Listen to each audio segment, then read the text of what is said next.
বেড়ি বাউলরা বিছনাত না গেলে বেড়া বাউলরা প্রোগ্রামে বলে ডাকে না।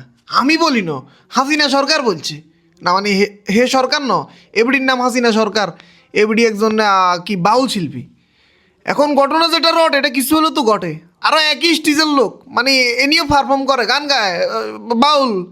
এখন যদি গান গে বললে একটা বেড়ি বাউলকে বেড়া বাউলের বিশ্বাস জান লাগে, এটা তো আসলে জিনিসটা অন্যদিকে চলে যায় না। না মানে একটা বেড়া বাউল একটা বেড়ি বাউলের কণ্ঠ চেক করতে পারে যে আসলে কি ভালো গান গায়, হ্যাঁ এ কি ভালো বাউল, এটা চেক করানো যায়। কিন্তু বিশ্বাস নিয়ে অন্য জিনিস চেক করাটা ভাই এটা তো অন্যদিকে চলে যায়। হ্যাঁ আপনি বেড়া বাউল হয়েছেন, আপনি এখানে সেখানে সুম্মা ডুবাই দিয়ে চেক করা তো, থার্মোমিটার ডুবানো তো দরকার নাই, আপনি গলা চেক করেন, এখানে সেখানে থার্মোমিটার ডুবাইয়েন না, এটা ঠিক না। একটা শিল্পীর জায়গা জায়গায় থার্মোমিটার ডুবাই দেওয়া তো অন্যায়। আর যদি বেশি চুলকে বিয়ে যদি করি গেলাম, হ্যাঁ সেটাও করতেন না, বেড়ি হেলে সুম্মা ডুবাইবেন, থার্মোমিটার জায়গা মতো লাগাইবেন, এটা ঠিক না।